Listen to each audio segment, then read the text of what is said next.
Ready, aim, release! Anyone see my mammoth?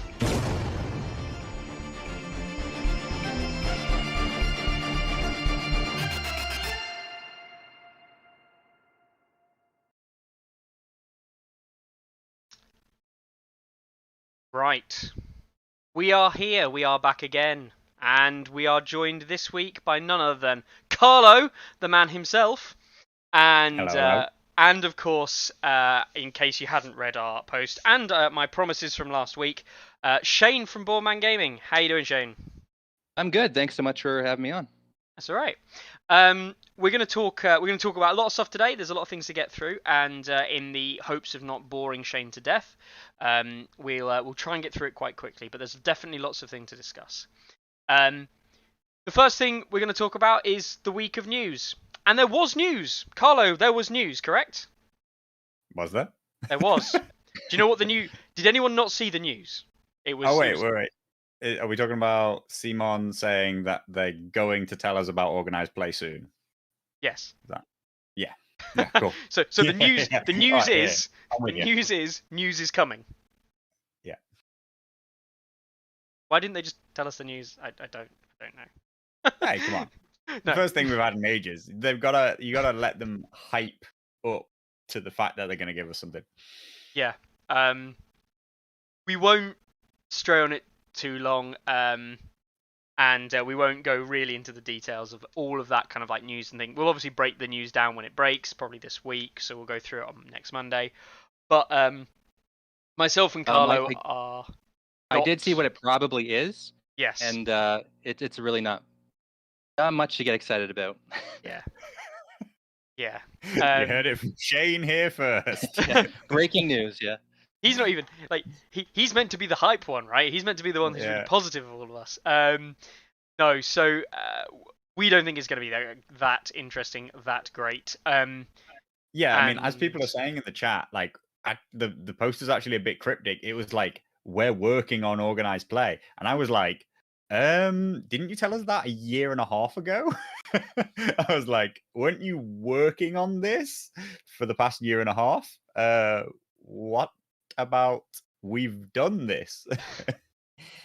Yeah, especially seeing that we know about organized play. There's the weird thing, we actually already know about it with the support that they're giving to various people, which is another entire different kettle of fish, because some places are getting support and others are being turned down, and there seems to be no rhyme or reason as to how you actually qualify. And basically it seems if you're in some countries, it's like middle fingers up. If you're in other countries, it's like, oh yeah, we'll support your 5-man event with £15,000 worth of goods. Obviously, massive over-egging there.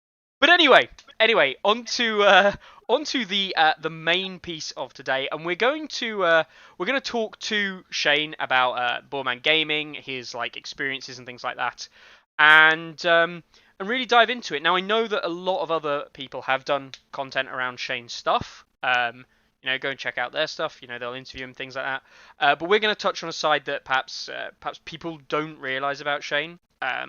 And make him seem like a much more evil man than he comes across in the community. So, Shane, I'll put it in your hands first of all. Boardman Gaming, why did you bother starting it up? Nice and simple question, and then we'll go from there.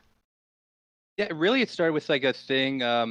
Just with me and my buddies, we wanted to do Battle of the Bastards, so I started making something, and then I kind of was waiting. Simon made the Whispering Wood scenario, and I was like, I can't wait for the next narrative scenario. Like, hopefully the next one they made was like a bit closer to the events than the Whispering Wood one was, with like the corpse piles everywhere and the mountain just randomly appearing.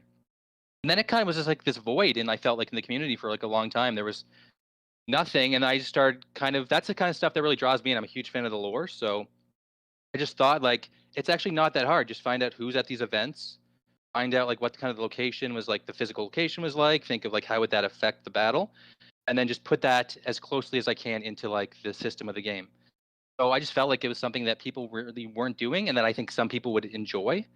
And I know like I kind of really did start it for myself. And so even after people maybe the website gets taken down and people just stop playing it. Like I'm still gonna probably enjoy playing the scenarios. So it's kind of just a fun thing. But it has kind of definitely taken on a life of its own. It's kind of a bit of a monster now. The monster is an understatement. You'll obviously have seen last week's show, hopefully. And yeah, there is. I mean, I would have liked to review a lot of what you've done and actually give like a proper review of all the different scenarios, which ones I thought I would actually, because I think there's probably potential, which is where we're going to talk about it today, like incorporating some of the ideas into competitive play and things like that. And there's certainly things in here I think actually, if you get the meat and bones to it, I think is actually really good. But also, there's far too much stuff to do that, man. Like, Yeah, I was trying to dive in. It is an absolute monster undertaking of work. How long did that first scenario take you, and how long do they take you now? Like, what do you think like an average custom scenario takes for you to put it all together and get it online? It really depends. Like I actually also edit them a lot too. Like Battle of the Bastards, I probably changed like 6 times, and some of the stuff that takes the longest is actually stuff that people don't see. And so one time when I had about like 30 scenarios out, I went back and redid every single one to put them in like an easier template for me to just paste stuff into. Now, if I really wanted to, I probably could make one in like an hour, maybe less. Um, I do spend usually more time, especially if I'm thinking of like a new rule and I want to try it out, like probably a couple hours. fair.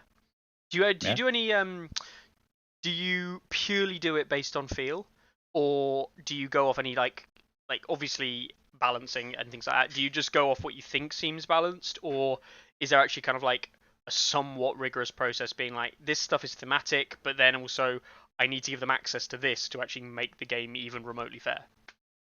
Yeah, it's definitely not rigorous. Rigorous is not the word I would use. Like it's time consuming, but like in the end, my thought process is like if like George Martin was walking by the table, he turn and look and say like, oh, you're doing like Siege of Storm's End, you're doing Invasion of the Shield Islands. Like he would know from the characters and from the way it's set up that what it is. And then I kind of take that idea and then I try and add things to make it as balanced as possible because balance is fun. Like you don't want to be playing someone and after the first turn, like I can't win this no matter what. So even though some of the scenarios are structured in a way that's going to be difficult for some people, I still try and add as much balance as possible because that makes it more fun for both players. Yes, yeah, I appreciate that.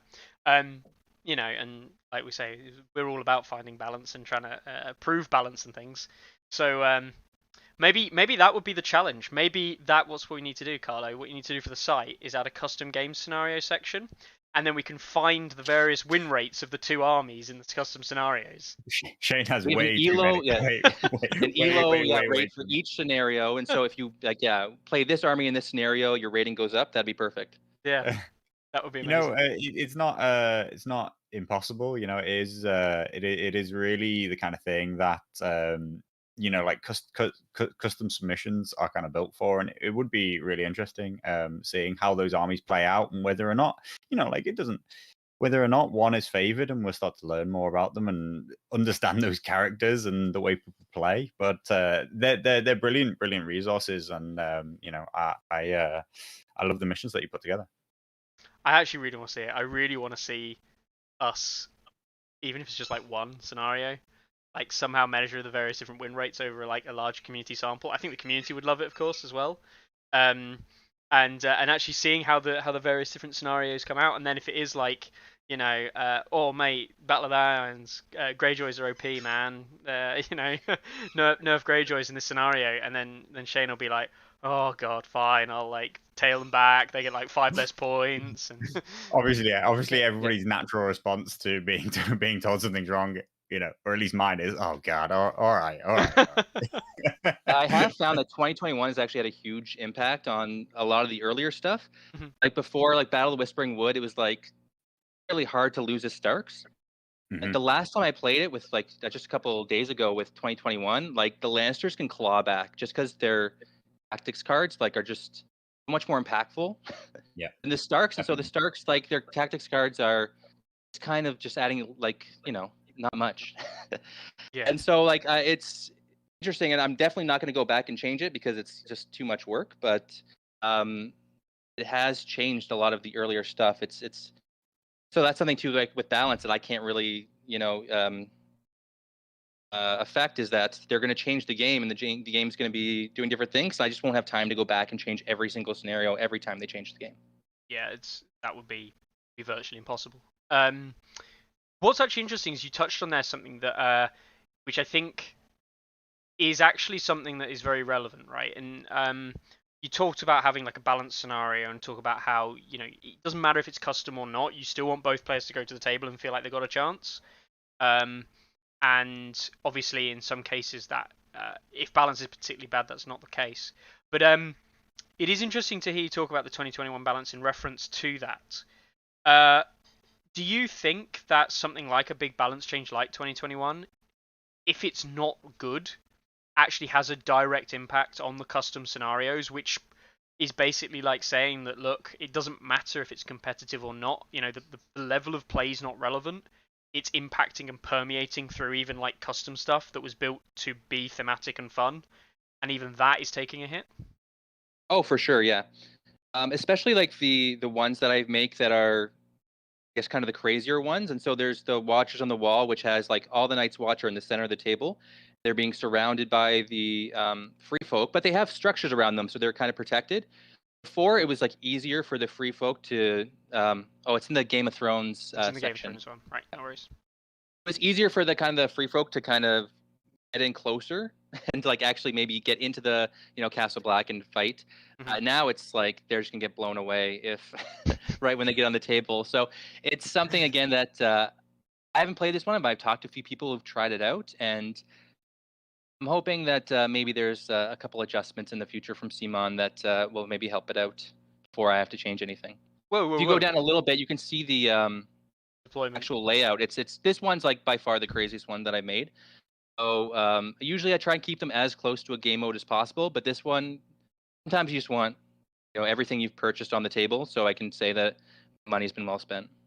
That is true. Sometimes you do just want to put something like we used to, me and Carl used to play fantasy battles, and it wasn't our cup of tea.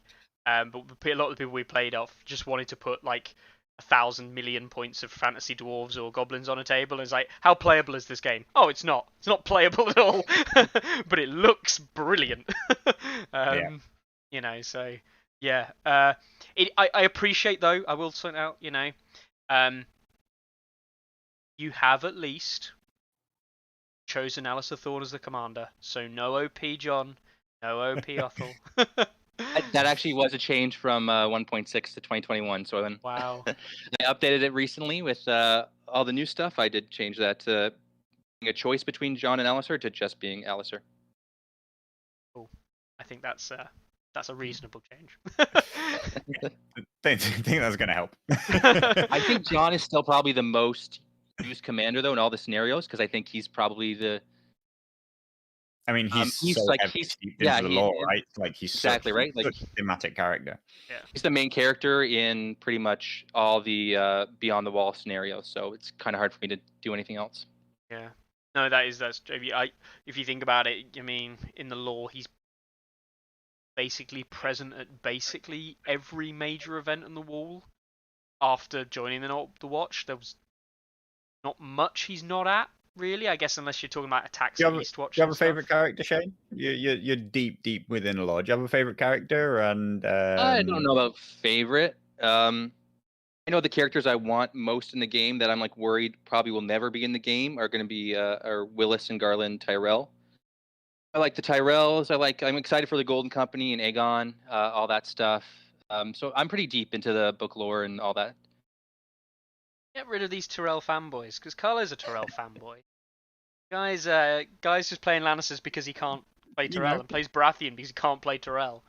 Oh, fed up with it. I think that was one of the most interesting decisions they made, was to make Tyrell kind of like a sub faction. Yeah. I don't know. Like they sometimes people think that like is House Tyrell going to be its own faction in a couple of years? But like, why would you buy House Tyrell faction when I already have like the Rose Knights and whatever else is coming out? I just really don't see it. But that's kind of an interesting thing.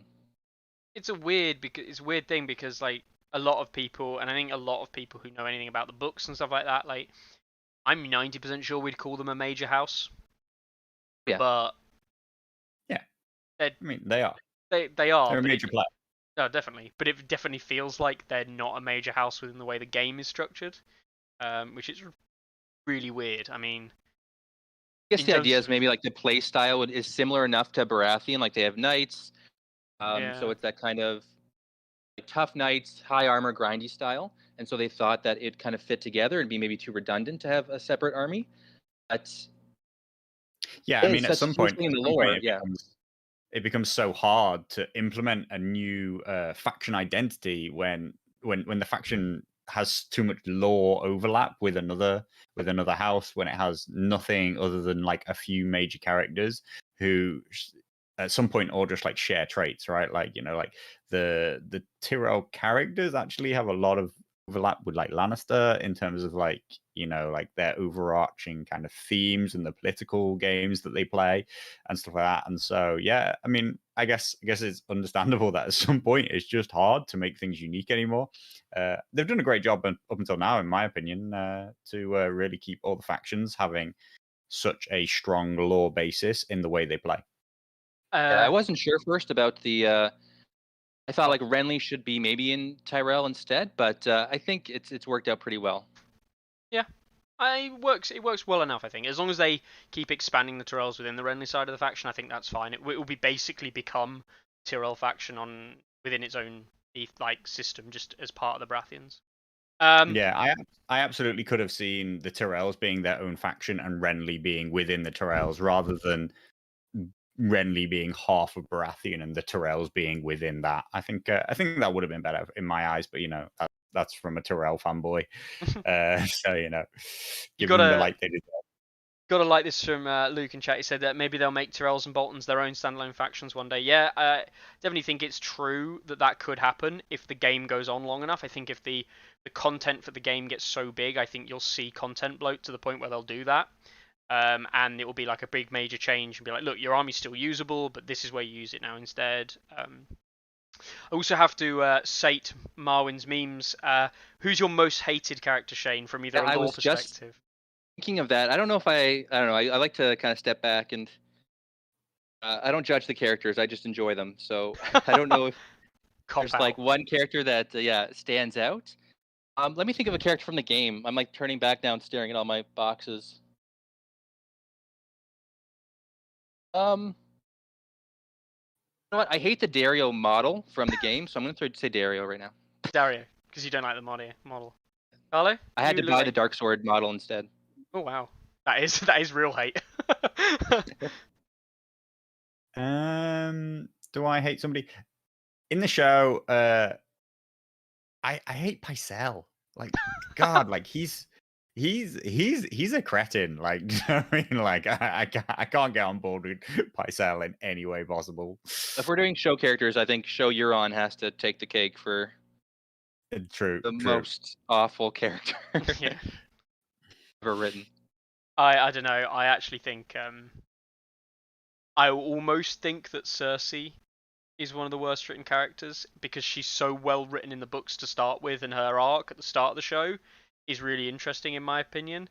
But then towards the end of the show, it's just like, what even are you?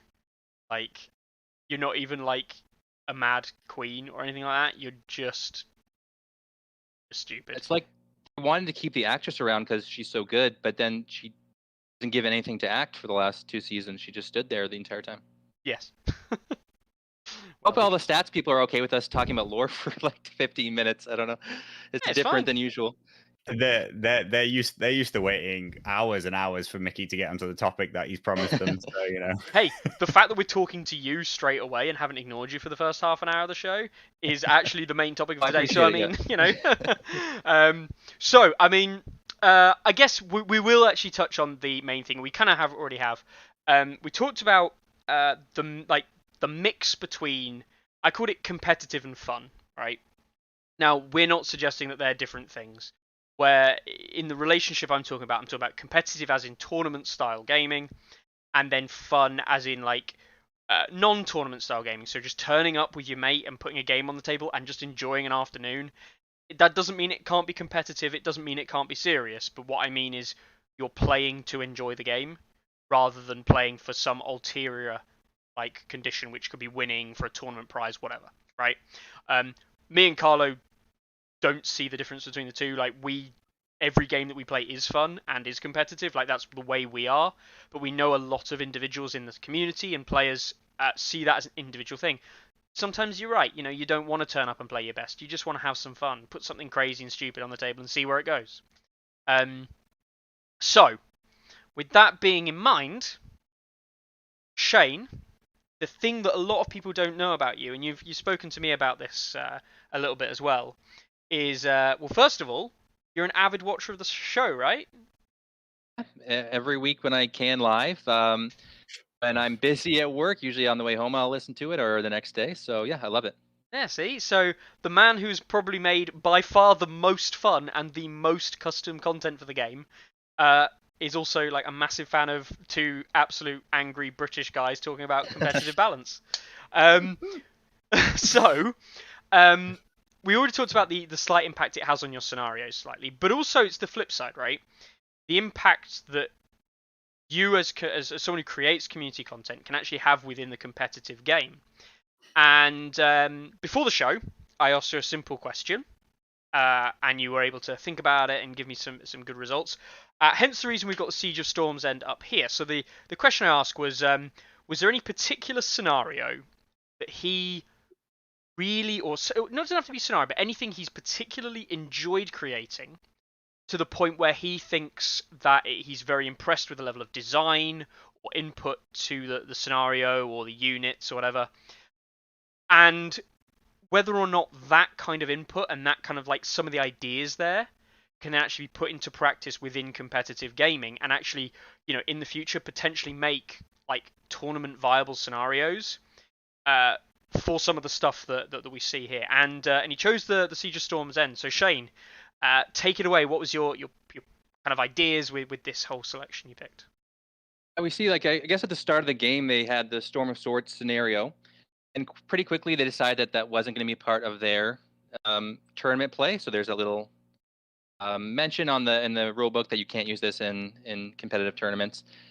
But I think people love sieges. Like, that's such a huge part of the lore, such a huge part of the biggest battles, like in A Song of Ice and Fire. And so I really wanted that to be a part of my scenarios. And so I really I've workshopped. This is probably the thing I've played maybe the most. It's played a bunch of different iterations of it, where it's kind of a very static battle where you're kind of fighting over the objective tokens in the middle, but also you have the walls in the back that you have to defend as well.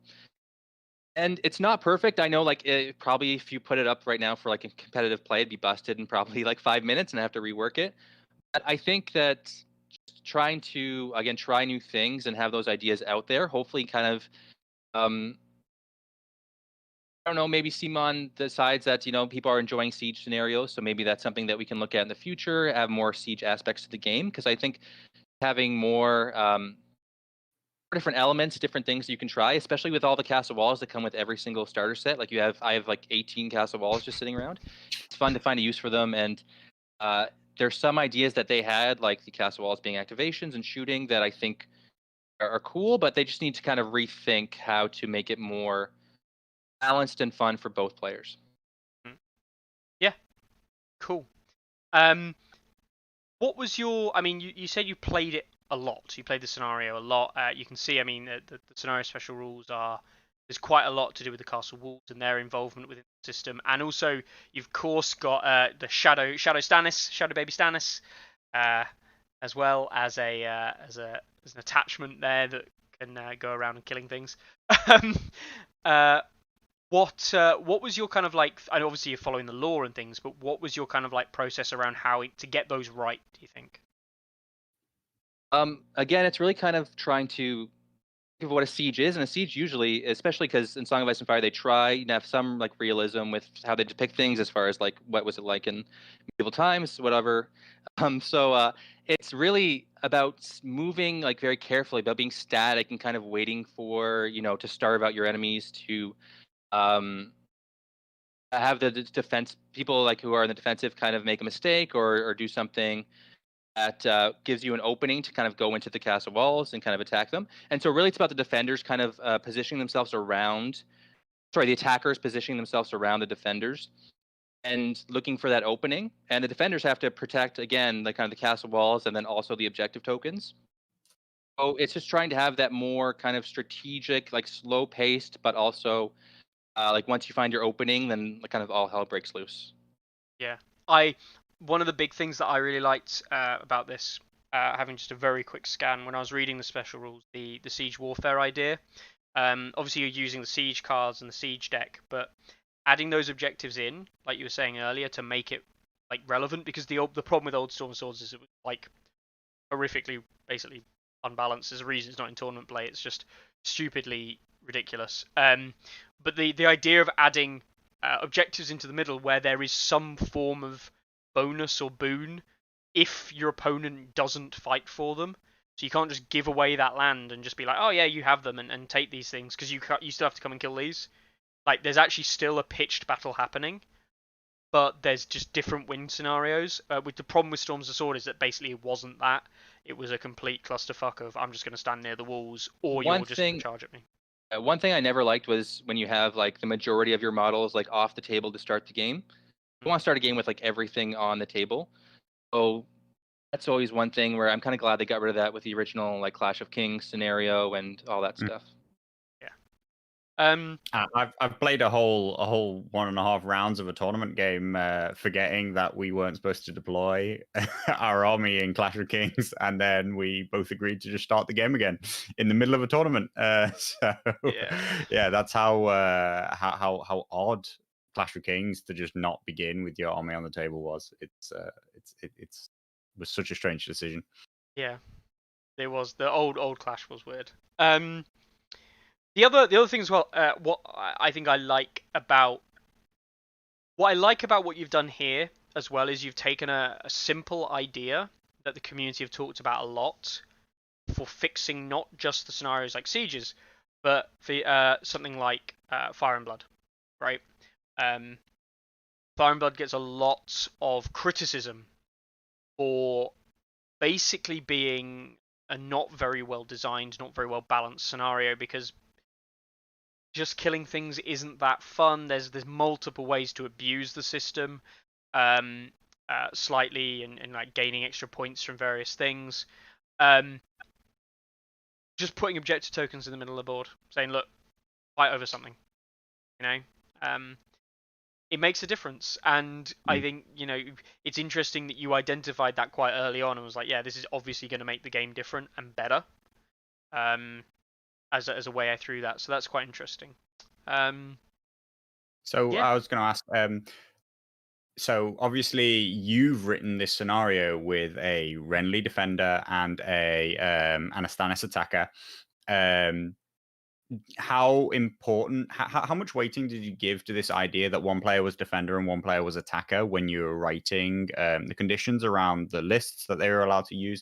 And do you think that this scenario can easily be just like reused with any kind of attacker, any kind of defender? And do you think there's any kind of limitations that need to be set on that? Do you think that sieges like have a certain like requirement to the way the lists are built? Or do you think that they can just be balanced if the game mode is kind of built in the right way? Yeah, I use these rule sets for like a bunch of different sieges in the on the website. So like the Siege of River Run, the Siege of Casterly Rock from the show. So it is, yeah, it's not really dependent on the characters at all. And so it really could be anything. Again, this is one where Defender does have a huge advantage just from the activations from the castle, which is not something that I invented. I just kind of kept in. And so I'm saying, like, if you're playing with someone who's maybe like a newer player, definitely let them be the defender. And again, if this was opened up to like competitive play, people were playing for like $100, I think it would be like busted pretty quickly. But if you're playing with your friends and like you're having a couple drinks and the atmosphere is let's just smash some models together, I think it's fun and it kind of captures again the essence of what a siege is. But no, like as far as the models, it's pretty much totally agnostic from Renly, or like even this one itself actually is actually two different scenarios. So one is Stannis versus Renly, the other one is Courtney versus Stannis, which is interesting. very, to be honest, it was, flipping it round and being able to say, look, we're going to change up the defenders this time and see what happens. The interesting thing you said there is obviously, you wouldn't like to see it within competitive, but do you think that that's actually comes from, like you almost say it there yourself, it comes from a decision by CMON to make something like the Castle Walls an activation, which we see in the modern honed and ready scenario, they've avoided, and it's based on like the scoring objectives, that kind of thing. Do you think that's a method they could go down with Storm of Swords, being like at the end of the round they do this rather than activations? I think it's just too powerful, because right away they're just like 1.6 wolves. You're just like first round you're activating your castles, and then your opponent has to make all the moves, and then you basically position yourself for the next round to see what just as you've done before in 1.6 with wolves. So it's something I think that is a good idea, where like maybe if you're in a certain distance from them, they do something to you, or like you said at the end of the round, maybe if you don't control these, the castle's got to do something. I'm getting ideas right now. I should start writing this down for my changes in the future. But yeah, like something like that. If you don't control the objective tokens, castle walls get to shoot your enemies within long range at the end of the round, or something like that. Cool. It's good to know that we are somewhat helping you balance your next scenarios. Cool, awesome. So yeah, I mean, that's the siege scenarios there. I think okay, they need a bit more playtesting. I think there's mileage there though. Like, it is interesting to see you coming up with like independent solutions to problems that you've seen, certainly with the sieges in the game, and they are actually quite popular. I mean, lots of other people have come to similar kinds of conclusions for other scenarios. It's interesting to see you bringing those and actually saying, look, let's see if it works. And for this, yeah, saying for this, it's mostly me thinking that like CMON probably isn't going to address this maybe for a couple of years. That's why I made House Aaron as well. I don't think they're going to make House Aaron. If they do, it's maybe going to come out like 2023, 2024. So I felt comfortable like spending that time actually making something that I'm going to enjoy for the next couple of years. I don't think it's one of their priorities right now is to make a new siege scenario. Alas. Tell me about House Aaron. Do you play them regularly? Yep. Not regularly, no, but I have played them. Like I play tested them. Mm-hmm. Have you I enjoy them. models? It's kind of funny. No, I haven't. No. You can see with all my pictures that I'm really bad at the hobby stuff, so I don't paint. Which is like, I wish I did, because my pictures would look so much better if I had painted models for all the pictures. But it's kind of funny that I made them in 1.6, but thinking about 1.7 as far as like what are the changes going to be. So I knew like less dice, so let's have all the units have like 7 dice for their first attack. And the kind of the visions and the flame stuff, I kind of knew there would be like some changes. And I actually designed a very powerful army for 2021, which just takes charges and doesn't get damaged, which before wasn't as potent in 1.6, but in 2021, I don't think it'd be very fun to play against House Aaron. So I've played it a couple times, and I always think it's pretty fun. But it is interesting that for 2021, I think they'd be pretty strong army, just the way that it'd be hard to do damage to them, and they can heal up if you play them in a certain way.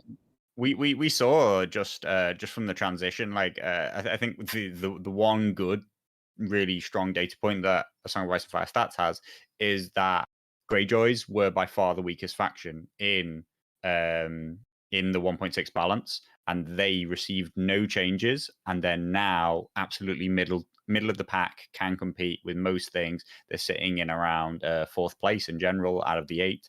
So just showing that like something that was acceptable in 1.6, generally speaking, like can suddenly rise right to the top in 2021. And I don't think everybody quite predicted how much that would be. And yeah, obviously it's a huge thing for you to try and plan around and test for. But yeah, the faction looks amazing to me, and I will actually be trying to convince my our friend who makes beautiful conversions and beautiful paint jobs to try and put this faction together. Here you go. So I know you said last week that Mr. Royce looked pretty like meta defining with he had hardened, and then he's like set for charge, a couple other cards, and that was something like I kind of planned right before the everything was revealed on the War Council app. Mhm. But yeah, now I see him now. I'm like, ugh, like he would be hard to put a dent into. I wonder, you know, like maybe I don't know how close to the community they are and stuff like that, but I wonder if the designers ever look and they're like, and they just think, oof, do you know, they're like, I wonder if they just look and they go awful and they go, oof, yeah, whoops, or if they're more like, no, we tested him, he's perfect. It does make you think, doesn't it? There must be someone. I was going to ask, right? Sorry, while we've got you here, Shane, where on earth do you get so much of this awesome art? Oh yeah, literally hours and hours just scrolling through ArtStation and like DeviantArt and all these different artists like websites, and it's really just like being in like night, blue, board, and then just following like links on links on links to find like a certain artist page, and then taking their art, just totally stealing it. Then I Photoshop, I cut it out, usually the background. They all credited. If you go to the bottom, I credit all the artists. Hopefully they still never see it though, because I didn't ask, but I'm sure they don't mind. Yes. I'm sure they don't mind. Yes. It is, yeah. The art, I think that's the reason like I made it, right? I think it looks cool. I think like a lot of the ideas are cool. And that's why I did it, because I kind of started with the the Bronze Guardians. And it was fun. I had the templates all made, so I thought I'd just keep on going, and then I made an entire faction. Got carried away. Is the As you do, art yeah. one of the longest time sinks for you? Yeah. I think especially if you go up to like the Bronze Guardians, like I painted that entire thing. So originally it was silver armor. So I'd have to go and just zoom in and basically just paint over it Wow. with bronze. Jesus. So that's just like a lazy, like, I'll be like watching TV with my girlfriend just for like 3 hours, and I'll be like kind of watching the show, but also kind of like painting over this thing. And that kind of stuff is time consuming. Wow, that's actually impressive. I appreciate that. That is some serious work. But yeah, cool. That's absolutely awesome. Yeah, brilliant. Honestly, brilliant. I can't fault the work. I definitely think that Professional quality work. It's Yeah. just, it's so much more than just amateur. It's so much more than amateur. It's really, really impressive. Yeah. Yeah. So, I guess that kind of leads on to a little bit of what we wanted to discuss in relation to the work you've done and things like that. If you were approached by Simon tomorrow, maybe not tomorrow, it takes them about 2 or 3 weeks to process anything that comes out. So let's assume they come to you in about 3 months' time, and they say, "Look, Shane, we really like your work. We think you're amazing. We think that some of your ideas could be used. We think that you make a good addition to the team. We are going to offer you a place to come and work for Simon. Would you take the offer? And would you become completely useless in the process?" My answer is totally dependent on the fact that I found out like 2 weeks ago that I'm going to be a father soon. Wow. In whatever 8 months. Hooray! And so it literally depends on how much they would pay me. That's fair enough. Yeah. You're based I have a career right now, yeah. So obviously, you don't do it just for the pure love, Shane, for the pure love of working for peanuts. Not anymore. I don't work for myself anymore. You're based in the US, right? Canada. Canada, right? That was it. Oh yeah, they won't take you on then, because you're Canadian, not US. Sorry. I thought Chanel moved to Canada, so maybe you have to start in the States and then you can do it. But maybe. Bird is in Canada now. Yeah. Maybe that's more on the cards than you think. But yeah, no, definitely. Obviously, congratulations on the news of the kid as well. I'm sure that will be amazing. If not, I have to make all my future scenarios in the next 8 months because I don't think I'll have any time. I was about to say, is that putting a ticking time bomb on Boardman Gaming? At the end of Boardman Gaming, I'll put a timer up on the website and it'll just explode in 8 months. The whole website just comes down. PDFs go flying everywhere. Cool, awesome. Right then, on the news of that, and not to hijack that, congratulations. Also, we should obviously mention that yesterday was the day of Carlo's birth, but a couple of years later. So he's now reached the simple age of 59. So welcome to your 59th birthday, Carlo. Congratulations. I am older than people think. A lot older than people think. Yeah. I just want to say thanks as well to everyone saying congrats in the chat. Yeah. And happy birthday, Carlo. Thank you, Shane. Congratulations. Like that moment where you're both drinking wine. It's like, oh, aren't we great? No. So, all right. All I did was be born. To be fair, I mean, we won't go into the nitty gritties of what Shane did or did not do, but right. Anyway, the actual topic, balancing and things like that. Now, Shane, you obviously talked about you watch the show, you listen to it in every week. Balance is something that is obviously innately important to you as a gamer, but you're also not just a guy who sits and makes custom scenarios and plays like with beer around the table, right? No, like it's kind of strange where I really enjoy competitive play. I haven't had too many opportunities because I've never actually played against someone I didn't know before like starting the game. I play with my group of friends. I play with my partner. I play with my brother. But I do have one friend who is like a really great gamer. Like he's really good at board games, different card games, stuff like that. And so we play pretty competitively with each other. And those are some of the most fun games. It's just, making a list against someone who actually is good at gaming and trying to kind of outthink them. Obviously, I have a lot more knowledge about the game than him, but I try and help him the best I can. And yeah, that can be really fun.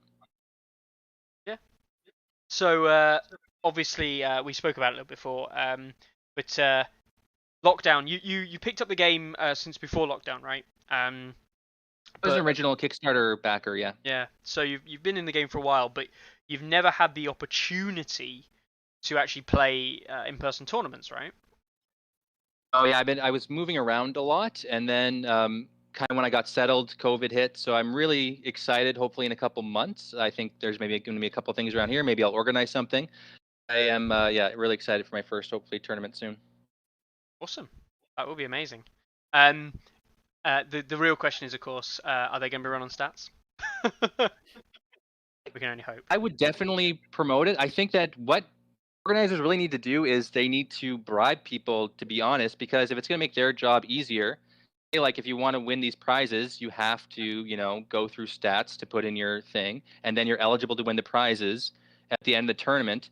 And then hopefully that'll get all those people who are, for whatever reason, saying no, to be obnoxious. Hopefully they would, just to get that little extra, impetus, they'd want to then sign on.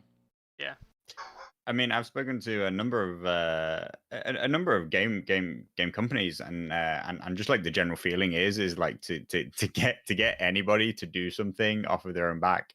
Their instant response is, let's bribe them. Like it's like they want you to even organize play and all that kind of stuff. That's just an organized route to bribing TOs to promote the fact that they're running the game, to tell Simon that they're playing the game, to give them information back about the event, and to do that they bribe them by giving them free product and helping to run the event and advertise the event. So yeah, it is a sad reality that really, if you want somebody to do something, you pretty much have to put some bribery in.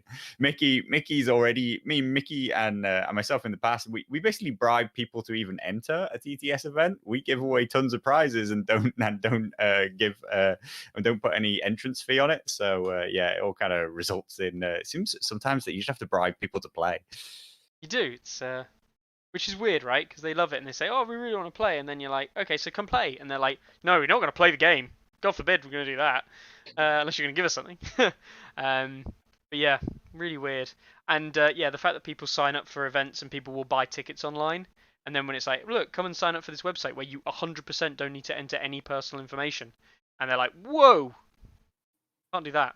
But yeah, weird and wonderful. So when I do go to my tournament, I'll tell them that I was on the show and that good buddies now. So We're they have to sign up. we're only half as bad as people think we are. Yeah, you know. So we're going to talk about tournaments, and Bruce did ask a question, which obviously you don't want to reveal too much information on the internet. I understand. Whereabouts in Canada are you, roughly speaking? I'm about 2 hours east of Toronto. So Toronto area. I have a feeling that is literally nowhere near where Bruce is, but I know that there's groups in around like Quebec and that area, which I know is a long way away. It's like Canada's a massive. lot west or northwest of Toronto. So Mm. originally I lived about like 2 hours away from that. Now I live about 4 hours away from kind of the main base, the kind of west of Toronto. So I think hopefully there's a small community here that maybe I can help get make a little bit bigger. Hey, I mean, I know that this is actually way further than it needs to be, but remember, there's events happening in Ohio all the time. Just get yourself over that border. Bit risky. You are entering the US, but you know, almost always find events down in Cleveland. Guys Maybe down one there. more before site blows up in 8 months and I have a couple more responsibilities. Yeah, exactly. Yeah, Maybe get out, sometime in the next couple months. get out there while you can, because you know, in 8 months' time, you'll never be allowed to go more than 2 minutes away from your own house. Um, so, so Bruce is only an hour south of Toronto. There you go. Bruce and the guys that Bruce plays with are only an hour south. I think probably, yeah. I know a lot of people are, like I said, like kind of west or southwest of like Hamilton area, which is about 3 hours from me. Definitely hook That's up with far. Bruce. Craig, it is. I can say as somebody who rode just the other week 3.5 hours to an event and back in the same day, it feels quite far. Yeah. There you go. So Bruce, long time Craig in the chat there, long time fan, know quite well now, and yeah, he's around that Hamilton area. So there you go. There might be guys that you can go meet up with and run tournaments with that literally love the site. You got like the likes of Ariakas and all the top some of the top players there. There was one. I want to say it's time's kind of like doesn't make sense anymore, but I think it was maybe a couple months before COVID. I was gonna go, but then something came up, so I couldn't go down for the weekend. But I know that I think Ariakis and a couple of those guys were at that tournament. Awesome. Hey man, that would be amazing. Yeah. So, we're gonna hit down. We are gonna rattle through some tournaments, and we're also gonna talk about community balance. Which one do you want to do first? Community balance, tournaments, community balance. Where do you want to go first? If you're still in the chat, he'll definitely say community balance. He wants to know about community balance. We want to know about tournaments. Let's do community balance first. Right. So, community balance. Good decision, Mickey. I make all these decisions on the fly. Can you tell we come really prepared for these events? I think people don't understand just how prepared we are. I mean, Shane knows. I was surprised we met 20 minutes before the show started. That was more than I thought. Yeah, and what did we spend most of that 20 minutes doing? More than the show indicates, at least. So, community balance. There have been discussions, open discussions. People have been having them open discords that people have access to, and people were invited. Individuals were invited, but ultimately anyone could have gone along to these discussions around community balance. Now, I won't go into naming individuals and things like that, but it started up predominantly with a couple of content creators. And quite a lot of it's actually the vast majority of the German community and the German Discord are very much behind this idea that community balance is kind of needed. So specifically that the community should take over balance, right? Yes. That's what you mean by community balance, right? That it should be taken out of Simon's hands. Yeah. Now, the weird thing is, it sounds really weird. Me and Carlo are all about balance game, right? Stats is all about showing imbalance and showing balance and showing what can be improved and what can't be improved or shouldn't need to be improved. All of these observations, all of these kind of results, what stats is there to try and help and to give further understanding of the game. But community balance is difficult. people have talked whether or not there's going to be like a NAF style rebalancing for tournaments and things like this.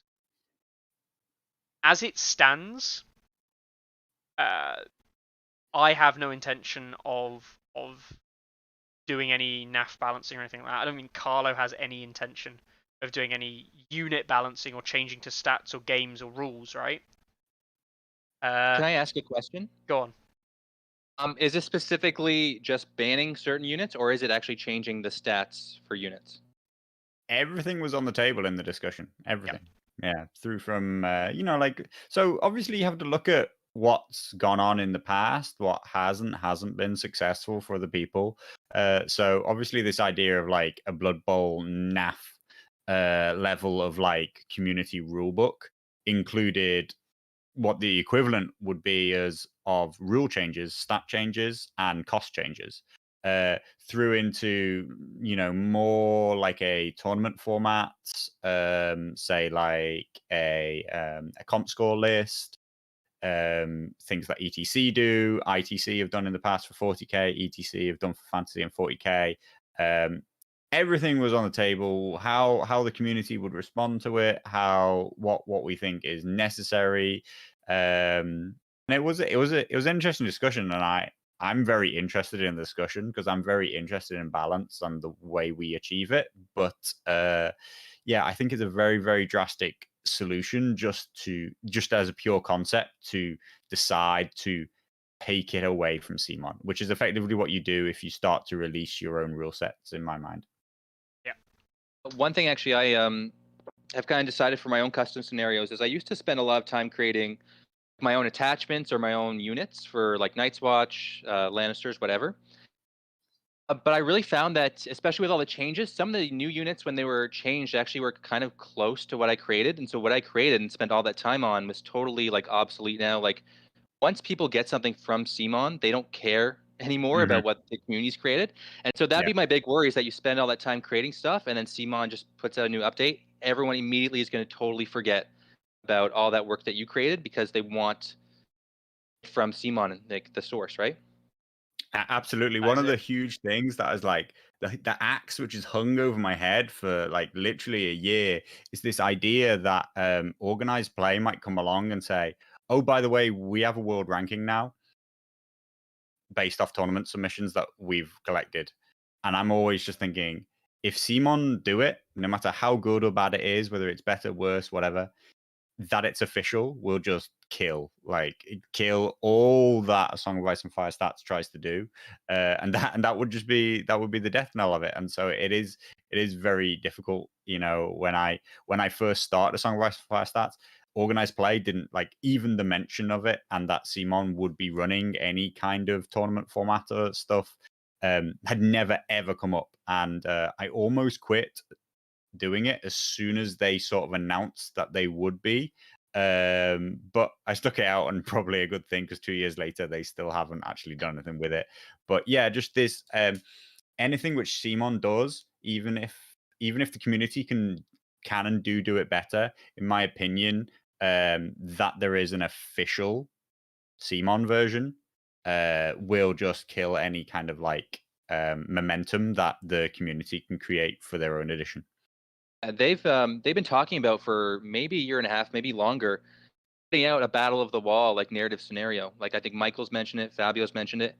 Every time they mention it in like a podcast, I go back to my scenarios and try to make them as good as possible, so that when that comparison comes, like people can say like that one person on Facebook will say, Boardman Gaming's is better, and that'll totally justify everything that I've done.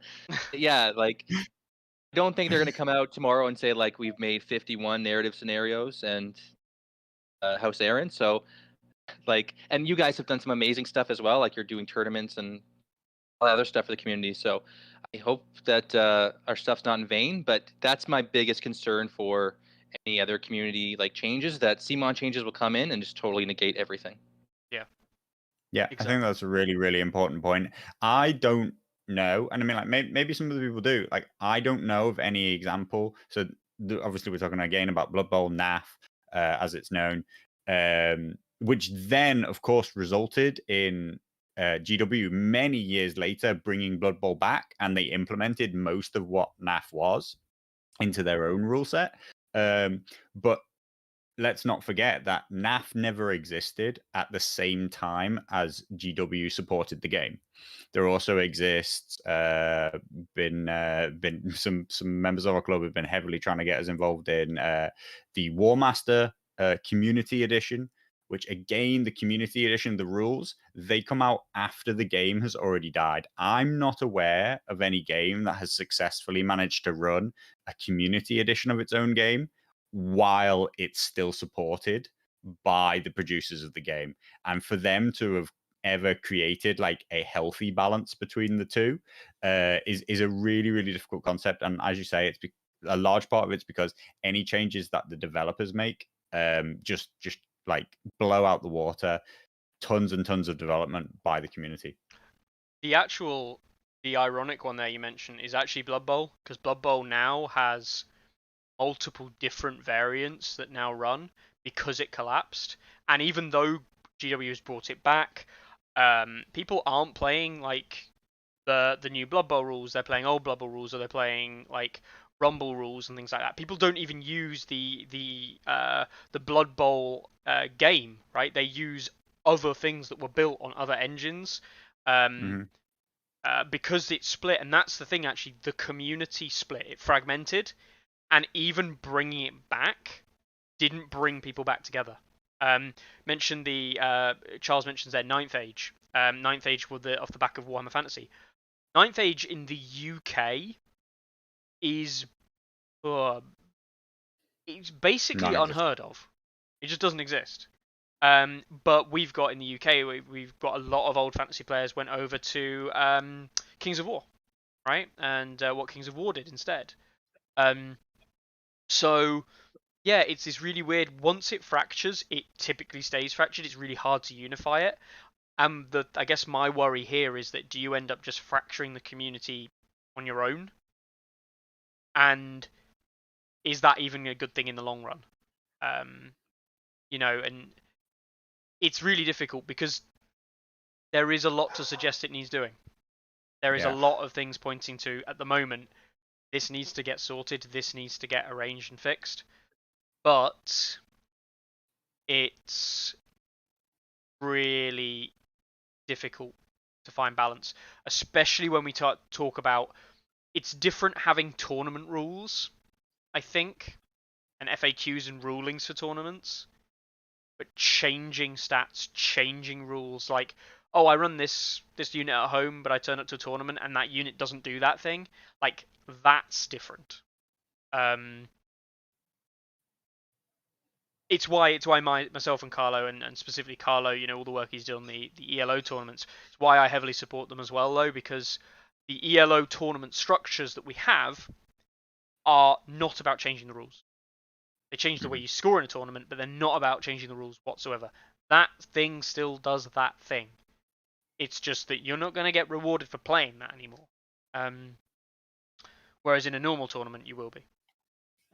I think one of the a really important question which was asked like during this discussion, and is a question that like everybody sort of has to answer for themselves, for their own gaming group, for themselves personally, as a content creator particularly, is this question of like, I think almost everybody accepts that there is an issue, right, with current balance, and that it's detracting from the game. And the question was, what's worse, that we try something and we like do something, or that we let it continue in its current state? Like, is the risk of trying something and fragmenting the community worse than what we currently believe is our problem, which is that like people are leaving the game? Which everybody has to. I think that everybody has to decide for themselves and their own local community. Is it in a less serious way of like, is me continuing to like use these things? I mean, forget the word ban or limits or any of these things. Is me turning up to my local club with Offal Night's Watch every week, is that harming my community? And if it is, then you just need to put your adult trousers on and say, even if I enjoy it, even if I'm not doing it just to win, I just love Othel. I want to play this. Maybe I need to do this for the good of my community. I need to like play something else, and that can be a really hard choice for people to make. You know, like people put so much time into the hobby as a whole. You know, Shane, obviously a perfect example of how much time and dedication people can put to a hobby just because they love it. To then be told like, "Hey, you're the reason why I don't want to play anymore." It can be like really, really hard for somebody to hear. But like people just have to, I think, make these decisions for themselves right now, and that will at least keep us going for a while. Yeah. It also brings us back to the eternal problem in that we're now in Q3. We are still no closer to understanding when releases are going to be coming back out. Like I know we had that big, that like huge drop, almost like random drop of units, like stuff that was released for 2021. It felt like that no one really expected to come out then. But we still haven't had the 2021 balance out. There is a problem now in the world where people are physically gaming. In the UK today was the first day of what we call Freedom Day. I no longer have to wear a mask to do basically anything. The guidelines are basically finished. There are still various different rules in place. But for all intents and purposes, like I could literally just, get over to Carlo's right now, and we could be both delivering Tourney Ground for the first time in the same location, because there's nothing rules-wise stopping us doing that. But we still don't have 2021 card packs actually physically out, so people still can't buy and still can't play with stuff that they're supposed to own, but they don't, because they can't. And yeah, there's a really weird disconnect there. And the problem with that disconnect is it breeds mistrust. It as people have been saying in chat, that fragments the community. So what do you do? Do you sit there and watch the community get fragmented and look and help the people that you can? Or do you take it a step further and start going, actually, you know what? They can't do it right, we're going to do it. And it's a horrible transition phase. I think we're in a horrible transition phase at the moment. That, they always say change is good, but it can be difficult. I think we're only seeing the difficult side of it. We're not really seeing any of the positives at the moment. And with the balance in the way that we're currently assessing the balance and observing the balance, it doesn't look like the change is going to be better anyway. So it's problematic. I think Shane, one of the one of the unfortunate things too is one of the original changes from the Flayed Man and Varys. There's like that 4-month change where they kind of changed it and then changed it again, and they got a lot of negative feedback for that. Yeah. I feel like they're going to take their time on this, and so it is going to be 8-9 months before we get any changes for what we've seen, in the War Council. Yeah. Carlo, I was going to ask you, Shane. You mentioned that you have 12 or however many sets of castle walls. Do you play a lot of factions? And do you find yourself constantly varied enough in your gameplay and what you're playing with and against with the CMON release schedule, or do you find yourself waiting for new stuff all the time? Are you always looking ahead, or do you find that you have enough to keep you interested, or is that why you moved to creating the custom scenarios? I have one of everything, at least. So this is like my one big hobby. I have a lot of stuff, but I do play pretty much everything. For the most recent stuff, I did go through the States to get the new releases because they weren't out in Canada. And I wanted to do stuff because I had time off for the website. So I wanted to do did this campaign kind of thing between the Starks and Lannisters. So I wanted Red Cloaks. I did a big battle, Blackwater Bay battle. So I needed some of the new Baratheon stuff. I did kind of go through it. Usually I'm pretty patient because usually I'm pretty poor. And so the releases being pushed actually really helped me throughout school because I wasn't working as much. Now I'm working full time, so I kind of want the releases to ramp up again. But one thing I think is great is actually the most I've been playing now is Greyjoys, and I love Greyjoys. I think they really kind of hit that one out of the park. So that really gives me a lot of what am I trying to say? It's like gives me a lot of like room to work and a lot of exactly, yeah. interest and a lot of I didn't variance. want to Yeah. say exactly. I didn't want to say hope, but yeah, it's kind of like hope for the changes. Like they did a really great job on a pretty recent release. Oh, even though not all this stuff that was updated is perfect, I think that I still am feeling pretty optimistic because I love the Greyjoy so much. Mm-hmm. Yep. That's fair. Yeah. So I mean, obviously, with that being said, we could move on and actually talk about the outcomes of this. Is there going to be a community balance patch coming? Are Greyjoys for Shane's benefit going to be the next OP faction?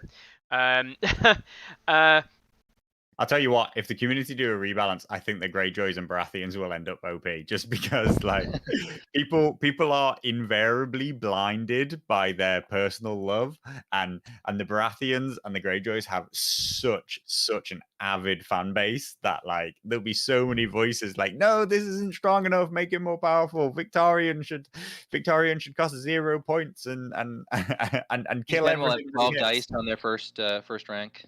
Yeah, exactly. Too few. More dice than that, I think. 50, 60. There you go. I do think though that it does bring about an interesting set. Do I think it's completely unwarranted? No, there is definitely grounds there. I can understand the conversations being had. I think there is probably work that could be done. But it brings us on to our solution, if you will, which is obviously the ELO tournaments. Now, there has been discussion today, of all things, around ELO tournaments and how they're not necessarily the best solution. And, yeah, they're not, right? They're not the best solution. But then I propose a simple question. What is? Okay, I'd argue with that. I think they are the best solution. They're not a perfect solution. No, not perfect. They're not perfect by Yeah. any stretch of the imagination. Like I never claimed that this was perfect. This is a work in progress of best that maybe we can do. That the best that I've tried, and it's a solution to me which a lot of people don't like it for this reason, but the pure fact that it doesn't care what your opinion of something is, it only cares about what the results say. Yeah. And so it's very unopinionated in that way, and it's not to do with who shouts the loudest about their favorite faction, who champions this thing to be given buffs or nerfs. It's just about the idea, at least the idea, that the results don't lie, and that we'll just interpret them as a way of continuously improving self-balance. Now, one of the things that was kind of like for the first time, I guess, happened is we've seen Night's Watch character basically after the initial, significantly anyway, other than the first day, basically, Night's Watch character commander dropping below another faction's commander, right? The first time since they've risen, since that's happened. And it is because he's seeing more play. Also, Barrison's seeing some more play and getting results. But it's very interesting. It's very interesting because people have been saying, people aren't going to play Dario. People aren't going to play Ramsay. People aren't going to play like these characters here because they're rated higher than they should be. Now, that is probably true. I can't dispute, are they rated higher than they probably should be? Yes, they probably are. Right? But what we need to understand there is why. And the simple reason is why is people aren't playing them. If they were 0 rated, do you think anyone would play them anyway? I would propose no. People aren't playing them because people don't think they're good. It's got nothing to do with their rating on the site. The rating on the site certainly isn't an incentive. I get that. It's definitely not an incentive. But if you want to make the data better, you've got to have games, right? You've got to play this stuff. So if you think it's not good, play it yourself. And I know that sounds like, oh, but I'm just sinking my own ranking. I'm just like, I'm ruining my own ELO, my own ranking just to play these things. No, actually, you're not. Like, you'll sink your own rating for like a couple of games, but if you genuinely are a better player than what your ranking suggests, you'll go up within like a few games. It really doesn't take that long to recover. And if you're winning with this stuff, then maybe it's not that bad. Mickey's currently desperately trying to dig himself out of the hole that he's gotten himself into in the TSL with his rating. Not really. I've been down at 1550 before. I'll get back up to 1650 before too long as well. I'll just play a load of games again. But that's actually the point, right? Is that if you want to play, if you want to get your rating up where it should be, just play some more games, and you'll play some more games, and you'll find a true ranking. The actual truth of the matter is that I've not played any games at all aside from tournament games the past 3 weeks. I think that the counter discussion is that people aren't playing Dario, Ramsey, Roos in Night's Watch because their rating is really high, but I don't see people playing commanders because their rating's low, right? Like there are commanders who are arguably low rated, right? Lower than they should be. Debatable. But again, people that should make you say, "Oh, I'll play that commander because he's low rated and that gives me an ELO bonus." Doesn't happen. That's not what we see. We see that what people do is they only gravitate towards the most powerful characters. Just to put it into perspective, there have been, I think there's about 1,100 submissions, just a bit less than, on the site at the moment. About 200 and some are awful total. It will take away his mirror matches, which are a significant number when it looks at his numbers. That means that 1 in 5 of all games are with awful. At least 1 in 10, right? That's crazy numbers. You think that's people trying to boost their ELO ranking, or is it them preparing for maybe an in-person tournament where they really want to win, so they want to bring awful? I think it's both. I think that raising their ELO, people just like to win. Yeah, raising their ELO with awful's not actually that effective. Oh yes.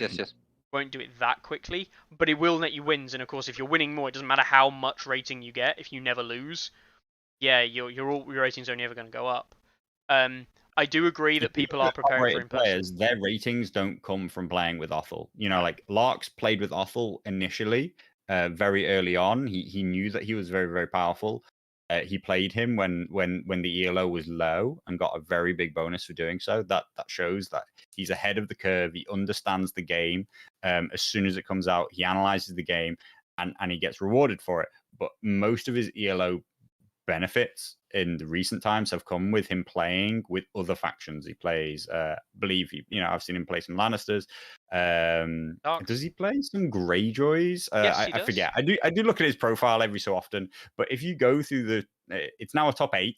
Because I got rid of the very toxic wording supposedly of compete against the best in the world. Some people had a real problem with the fact that it used to say compete against the best in the world. These top 8 players, if you look at them, almost none of them play Night's Watch. And that's because it's actually very, very difficult to raise your rating with Night's Watch because they're so highly rated, particularly with Awful. Awful is incredibly hard to raise your rating with. The best thing that you can go out there and raise your rating with are things in the middle and at the bottom if you know how to use them better than everybody else does. Yeah. It's interesting though, and I think you bring it up there, Shane. In-person tournaments, like people are doing it so they can win in-person tournaments, right?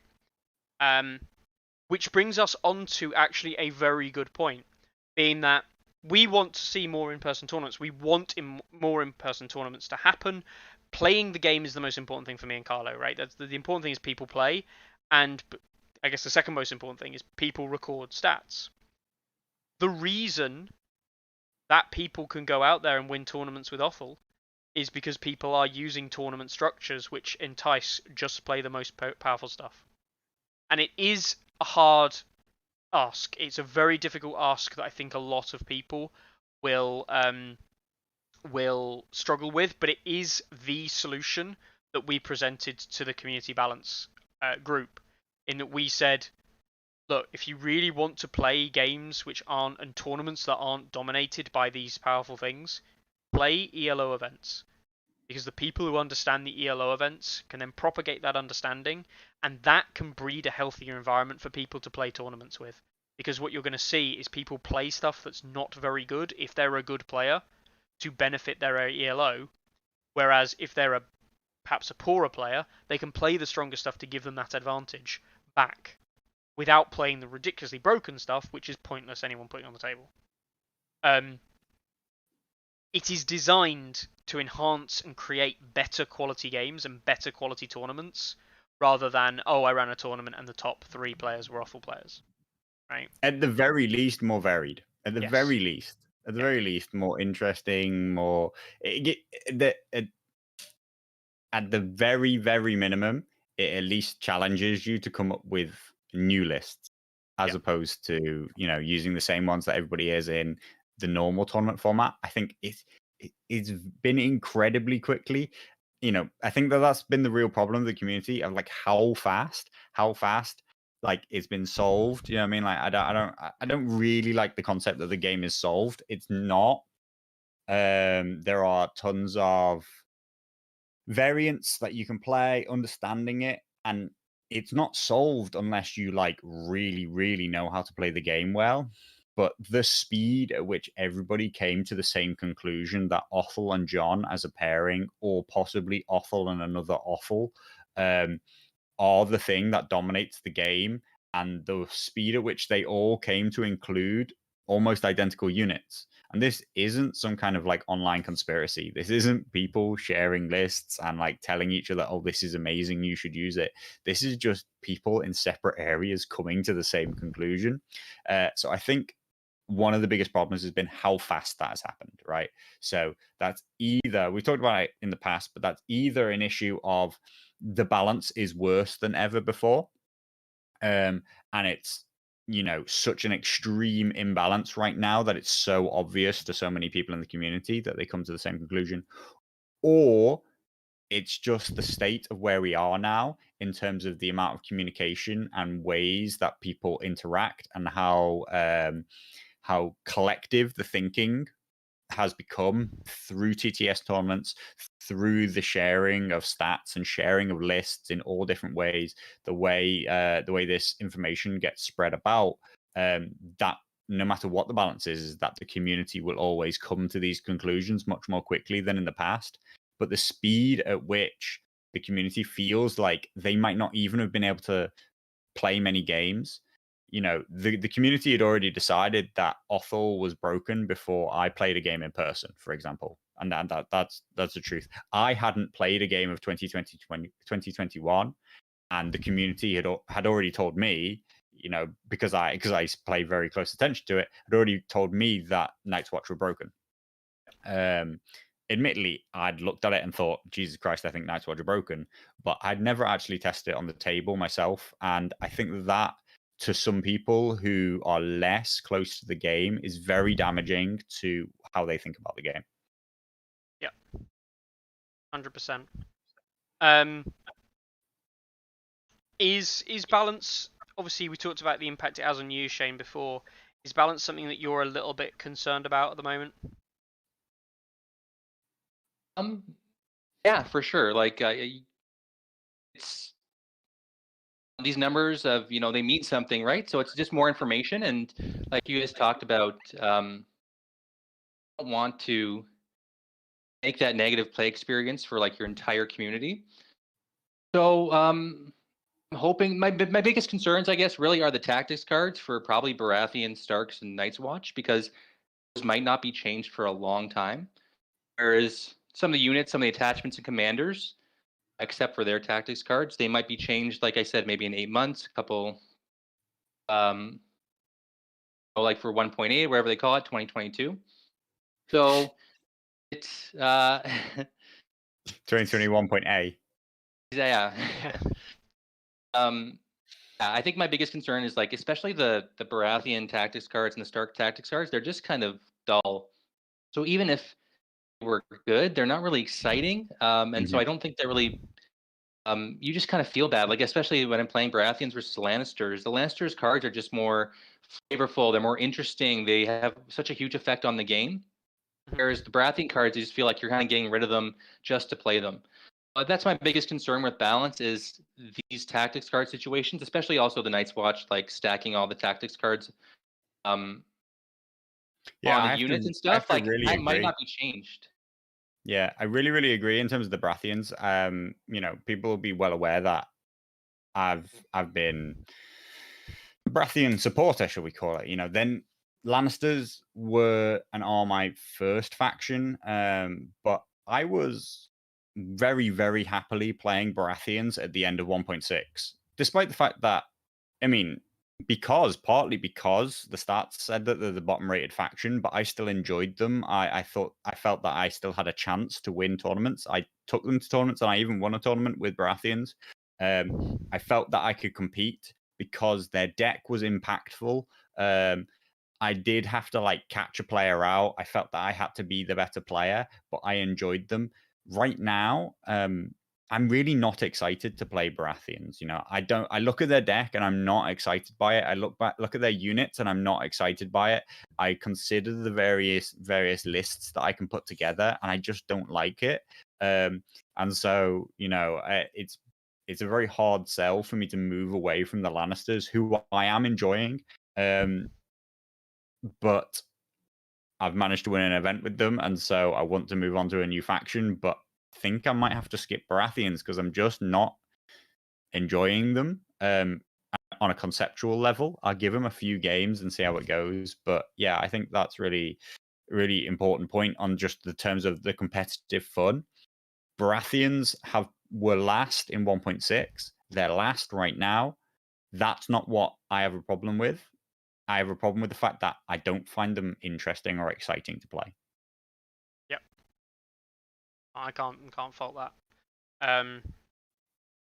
They have a very, Ariakas has proved that they've basically got one style list, which is just run a bunch of cavalry and run at your enemy, kill them, see how that goes, and that's about it, really. Right. We are going to talk about tournaments, though. We're going to talk about tournaments because we've talked a lot about other stuff. We're going to talk about a load of events, and then we're going to finish it off with, of course, the thing you've all been waiting for. There have been a load of events start. Obviously, Les 8 Royaumes, the 8 realms, the 8 kingdoms.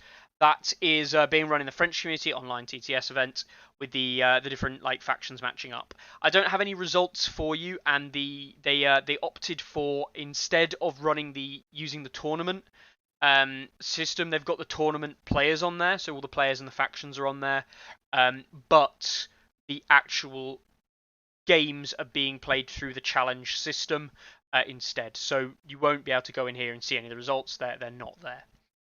Because they've gone for a very, as we talked about it in the past, a very interesting 4-list structure, which then I don't actually know exactly how they do it, if they pick 2 to go into the challenge with, or if they begin with all 4, but they can only play each list twice across 7 rounds.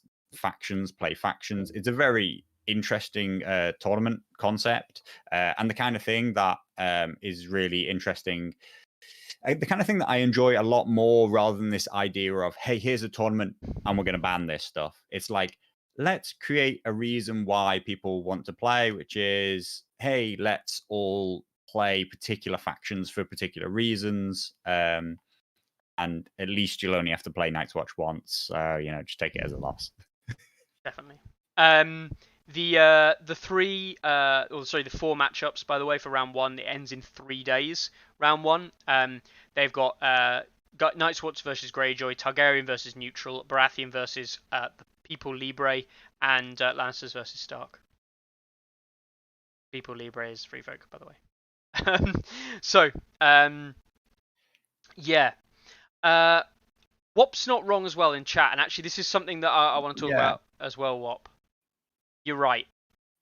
We haven't had a chance. I wasn't gonna, I don't know how to put it. He is right, which is that I do think that people are very preemptive with the concept of banning things for a start, right? And that's one of the reasons why NRG2 will come onto it, but why it's an open format tournament. There are no bans, there are no restrictions, because he's right.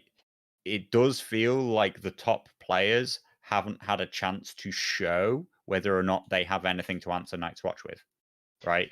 And I think that what maybe thinks that he does have some, like, I know he's practiced that matchup a lot. I think that some Night's Watch players have adapted to the answers which he thinks he had, and that things have gotten worse for him, and his initial answers have been answered. But I do absolutely agree that that to like ban things and move straight to ELO tournaments and straight to tournaments that kind of are should we call them non-regular, maybe, basically hides the problem of like that Night's Watch are dominating, because some people haven't come to that conclusion, and some people who are very competitive and play the game a lot don't believe that to be true, and they want a chance to test it. What I'm very much for, and I made a very big point of this, is that you've got to allow people the time to realize something's not good. One of the things that we learned a lot last year with stats was we went into it thinking, we believed, me and Carlo believed wholeheartedly that 3 versus 2 NCU was always going to be beneficial for 3. We believed that wholeheartedly because the way we played the game, we always built 3 NCU lists because it was obvious for us that it was stronger. We didn't know that's what the stats would say, right? We did not think about what the stats would say. What we said was, this is what we think. We then collated data and went, look, guys, this is what it says.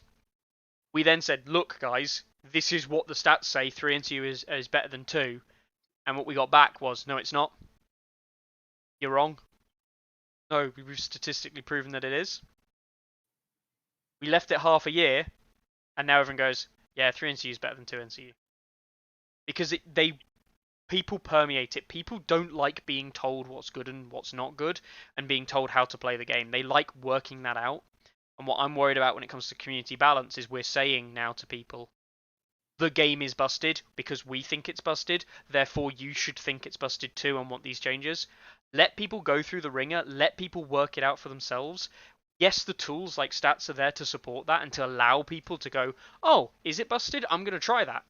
Right? It allows people to have the tools in front of them, to know what people have seen and what's going on, but allow people to go through the pain, because until people have gone through the pain, they won't realize what they want. Right? What people want is not currently aligned with what other people want, because they haven't been in that situation. And some people, like Wop is suggesting there completely correctly, might go through that pain, but come out the other end and go, yeah, but I've got a solution. Hmm. And actually, you need that. Whereas immediately a bunch of people saying, oh, but it's hard, it's difficult, just stop it, just don't do it. That's not actually constructive or helpful. That's where I'm standing at the moment on it a little bit. We got off topic. Speaking of that, Blue City Cup, Rocket City Tournament, both won by Night's Watch. Yes, both won by. Interesting one there. Actually, the Rocket City event, there was a little bit of controversy around that. One of the... I don't know what controversy. I did want to talk about it. I think it's quite interesting. Go on. The 10-player event, which is a horrible number. Horrible number is 10. So it ended up with 2 undefeated players. I don't know what the controversy is, but there was an Othel John Night's Watch winner. Yep. But there is also an undefeated Baratheon player with Stannis Rightful Heir, Rusty, who I believe at least comes by the chat at least sometimes. Yep. He's done incredibly well with Baratheon, so huge respect to him there. I had a really close look at his games. He played some Starks, which I actually thought were very good Stark lists. I think that there are some Stark lists out there that are very powerful, and I think that's one of them. And I thought, okay, I forget what his second game was. It was something that I was still thinking, all right, maybe Baratheon's got an easy route to the final here. And then he beat Mother of Dragons. And that is something that you just don't argue with. Like, he's managed to beat Mother of Dragons with Baratheons. So that's just huge props from me. I think that's a really, really good result. I do think that if he had to play into Othel, he would lose and he wouldn't win the tournament if there was a fourth round.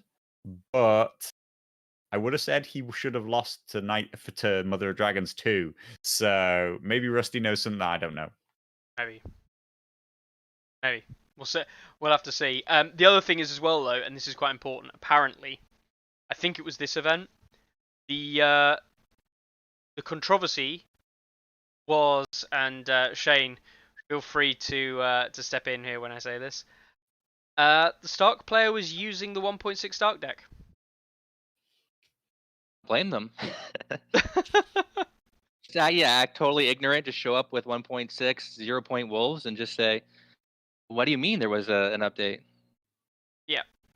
So I don't know whether or not they used the 2021 updated actual units and then played with the tactics deck of 1.6 or what, but it'd be funny if you're playing the Lannisters and their lance has only 2 extra hits, and then your lance is the 3 dice critical blow and sundering, and you're just like, well, this is what's on the card. Yeah. That's problematic for TOs, right? And it just goes to show you where we're at the moment with our IRL play. That's very problematic for TOs because you can't. It's very hard to manage that if you run a slightly larger event. Carlo, we spoke about it a couple of weeks ago. It is actually now starting to become a very real worry for the GT in September, right?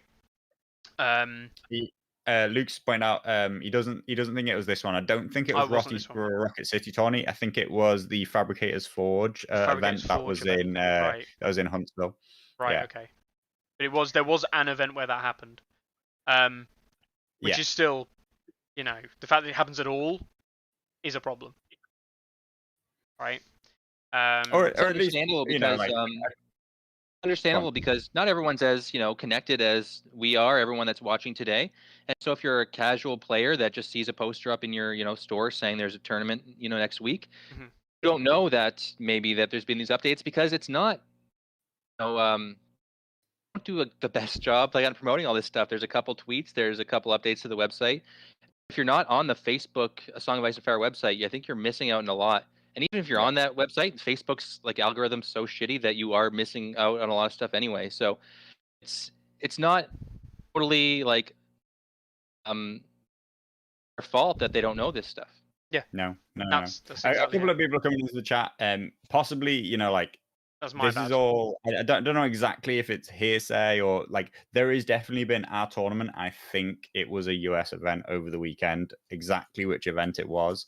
Don't let us tarnish your tournament. Brannon was there. He's literally in the event, and so I assume if he said that they're both using the 1.7, then it wasn't that event. But I know that it is. This is why I say there's some controversy. I just don't know where it is. But if it was that the case, then the Rocket City tourney, it was not at fault at all, and it even just brings more kudos to Rusty as well, and of course the awful player who won it. But he's using John. Winner was using House Aaron. Yeah, that's a good question. Who was using it? No House Aaron entries? What the fuck? Come up, yeah. We also saw a tournament in Russia, in St. Petersburg, which unfortunately hasn't got any results. So we don't know who the winner is there. I'm assuming they're posthumously putting those up because it only happened yesterday. Hopefully.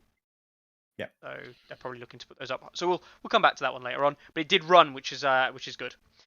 We've also got a load of upcoming events. So we'll start with the Lockdown Smackdown TTS event that is being run. The sign-up finishes tomorrow. That is tomorrow. If you are watching this recorded, it's probably too late. There are some rules. No Night's Watch at all. No Unsullied Officers. At least they're being fairly fair. No dragons. No red cloaks. They are getting rid of. They're basically taking all the stuff from the top and saying, "Don't run any of that. Play something else." It's got 4 players signed up at the moment. There will be some more on the waiting list, I'm pretty sure. But it's all the I standard. think they just took out the top 10 commanders in the game and the top 10 rated units in the game. Yeah. Fair enough. Fair enough. If that's the way you wanna, if you wanna create something more interesting. The Australians have a really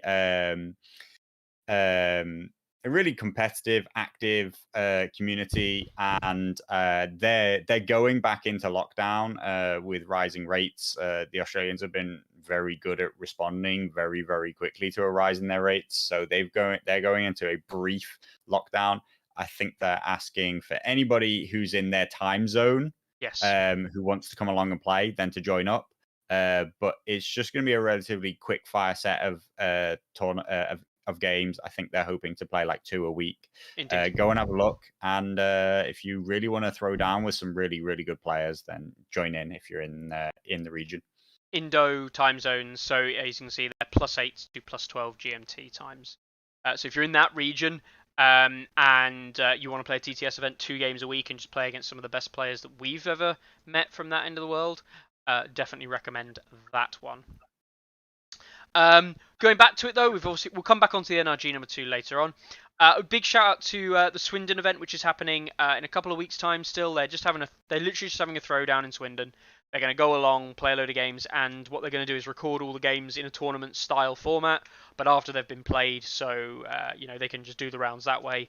And they said they're just going to use that as a way of at least logging what happened and having that event there, including getting some players who've never used the site kind of like involved with it as well. So big shout out, massive shout out to the guys in Swindon. We mentioned it last week, but they are putting in some real shift using the site and doing whatever they can with it basically to make it work for them.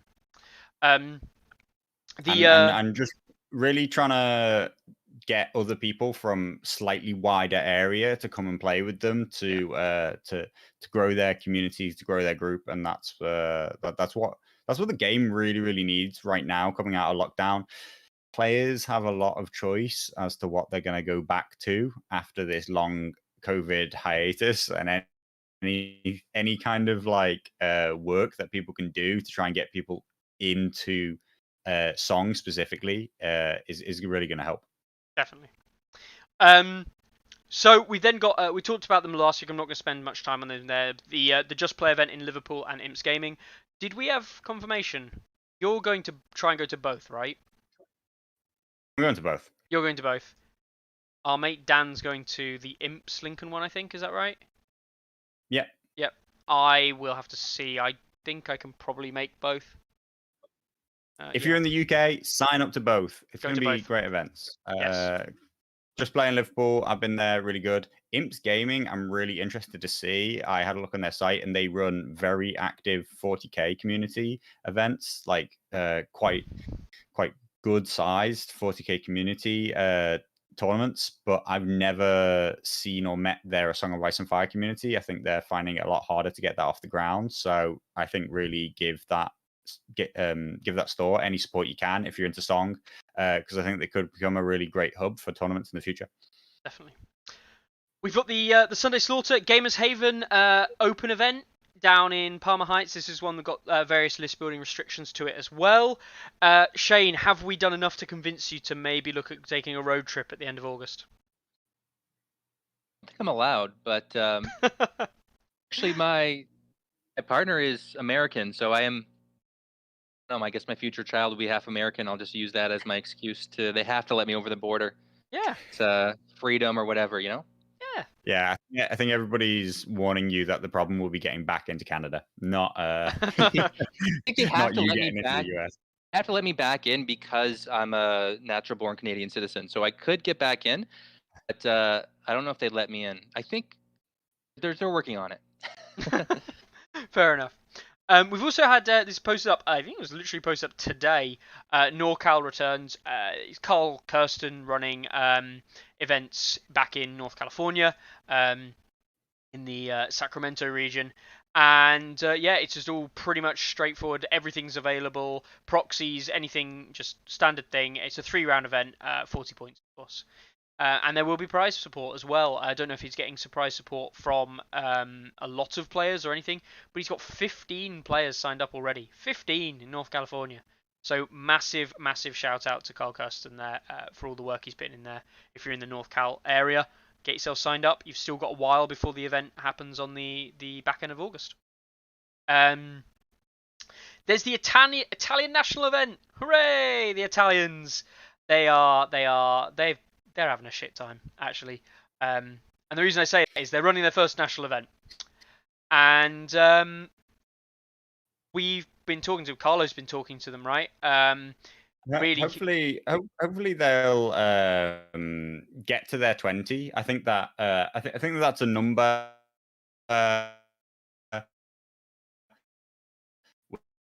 which they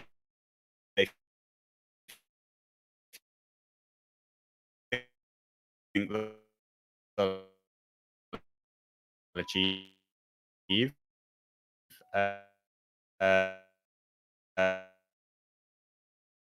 Classic Carlo technical difficulties. He'll hold through and we'll manage this. He was saying that it's a high number, but they hope to achieve it. 20 is not easy to get, but they're doing their best to promote the event. Which is important, and we'll step in there. Look at Carlo's beautiful frozen face while he does. So yes, that event is going on.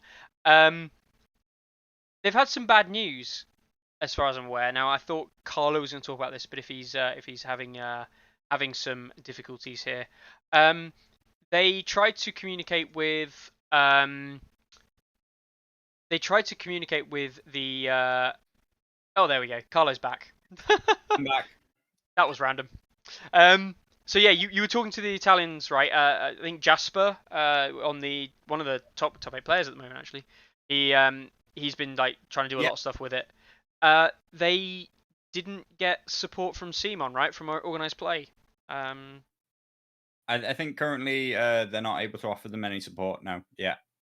Which I think kind of sucks. Yeah, I mean, I think they're doing great to run a 20-player event. I think they hope to reach that number. I think that's more a kind of event limitation as opposed to necessarily the size of their community. And off of the back of a smaller local event run by the same kind of people, they'll be running what will be their first nationals at the start of September. Still a tough time for them coming out of COVID lockdown and all that stuff, but it's the start of something which hopefully will grow into something a lot bigger. I really hope they get more support, to be honest, because I think growing a new scene, as far as we're aware, there's not been a huge Italian scene in the past. Certainly not internationally known about. So growing that new scene, I think, is very important, and it's a real shame that they're not getting support with it at the moment. So yeah. We've also got another event coming up in Leipzig in Germany. You know what we're like here. I'm going to say I can't pronounce it and then try and pronounce it anyway. So Sachsenmeisterschaft, which I'm guessing is something. Tournament. I think Sachsen is tournament. I think. Might be game. I don't know. It's tabletop Sachsen is a thing, right? So they're running an event in and around Leipzig. I'm guessing they're looking to try and get players in and around the German area for that. So if you are in Germany, sign up there. All the information is on the tournament when you click it through. Grand Tournament's still happening. Always Winter's still happening. We talked about these before. You've probably heard enough, but go to the Grand Tournament if you're in the UK. Tickets are basically sold out, right? Does that happen now? Or is there like one more to sell? I haven't checked. Yeah, the site, the LGT is capped at 64 players. 100%. Yep. That is now a hard cap. Whatever the site will sell you is what's left. I believe last time we checked, there were like 3 tickets left. So if you want a ticket, buy one. Yep. And if they're sold out, then contact us, and there will be a waiting list for anybody who wants to drop out and kind of transfer their ticket. Yeah, because you can't sell your ticket after 30 days from purchase. So yeah, we'll be selling them and creating a position where you can sell them to other people who can make it. Always Winter, obviously, shout out to the guys in Scotland. That's still going ahead. We'll talk about that much later on. And then you'll see we have got... Sachsen is one of the German federal states. Thank you, Sebastian. Bartender there, always useful to the community. So we've also got Captain Con. You were well wrong. We were well wrong. This is in... well, we were going to say Warwick in Richmond. Is that right? Richmond? Oh, Richmond's not a state. Well, it's in Rhode Island. Rhode Island, thank you. Yeah. Warwick, which we assume is pronounced Warwick, Rhode Island, but it's probably pronounced like Warwick or something like that, being US. In the UK, we call it Warwick. Yeah, exactly. They've got a 3-day event happening. So they've got 3 different tournaments, right? It's actually a 3-day event. And for each day, they're running separate tournaments. So I have no idea what the difference between the 3 is. So let's have a little... I think one of them's a 30-point event. That must be the Friday, surely. One of them's the main deal, and then maybe one of them's just like a little maybe kind of fun end of event thing. Yep. But they're all going on at an event called Captain Con, which seems to be just like a multi-system small tabletop convention, which looks really, really interesting. Yeah, just found out it's just south of Providence. 30 points on the Friday, a 30-point event on the Friday. The Saturday event looks like a 40-point 3-round event, and the Sunday event is same kind of thing as well. So it looks like they're just running multiple events for people to come and just play one day or something like that, which is actually quite good. I like that idea, playing lots of smaller events. So if you can't make the whole weekend in terms of time, you can at least go along for one day. But yeah, that's all being run on the site as well. So if you're in the area of Rhode Island, that might be worth looking at as well. And that brings us on to the last tournament we want to talk about. We're going to talk about, of course, NRG number 2. We only set this up last Friday, live on stream. Let's have a look at how well it did. I have yet to update all this properly. Come on. Dick. Are you gonna, you're about to reveal everybody's lists, factions, commanders? Yeah, 100%. 100% I know what I'm going to do. No, I am going to do this very briefly. People can pause the video, people can do it whatever, and people can go and hack. But no, there are, I want to say, 35 people on the waiting list. Right, I'm going to update this information. I still haven't got around to actually making anything. There are 35 people on the waiting list. It is full. If you are still interested, please sign up. Not everyone who is signed up currently will make it in, but if you're 33 on the list, you'll probably be playing the tournament because somebody else has had to not drop out, but they can't commit to the whole event, so they want to just be on the waiting list so they can play if they can play, but their spot is going to go to someone else instead. So the first 33 players are going to be up for contention probably. I'll have to check where the people are on the list. I will be letting those players, I'll be confirming those players this week, so people can definitely know if they're in or not. List lock will be happening after next Monday's Tourney Ground, either on the Monday night or on Monday night. I'll tell you when it will happen. So prepare for Monday as list lock. So you've got till next Monday for your list lock. It may be... And then you've got just long enough for Mickey to show off all your lists and for you to then scramble and change your lists. Yes. No, the reason I've got it as next Monday is to give people plenty of time, but also is I might extend it a day or two if people genuinely feel like they need to. That's just for more so than people need to extend the time rather than actually wanting to do it that way. I'll play by ear. But yes, list lock on Monday. I might even actually say, I'm going to say it right now. List lock on Monday at 6:55 GMT +1, British Summer Time. So we're going to lock it 5 minutes before the event goes. And when I say 5 minutes before the event goes, I'm totally just going to log on to NRG number 2 live on the site, list lock it, and then people will be like, oh, but I really wanted to change my list at the last minute. Sodgers. Right.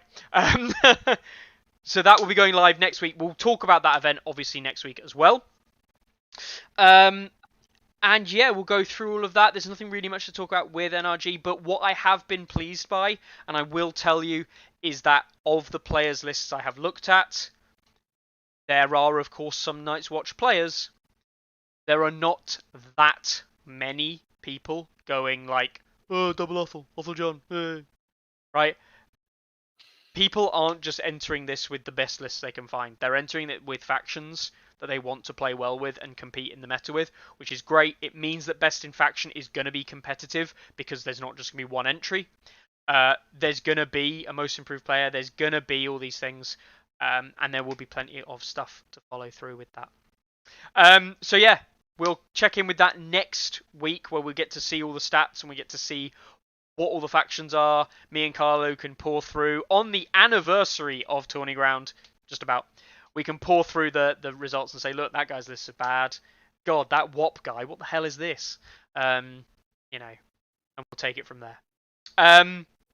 Cool. So, there is of course one other event. I was gonna ask actually. It just made me think. Shane, have you ever played on TTS?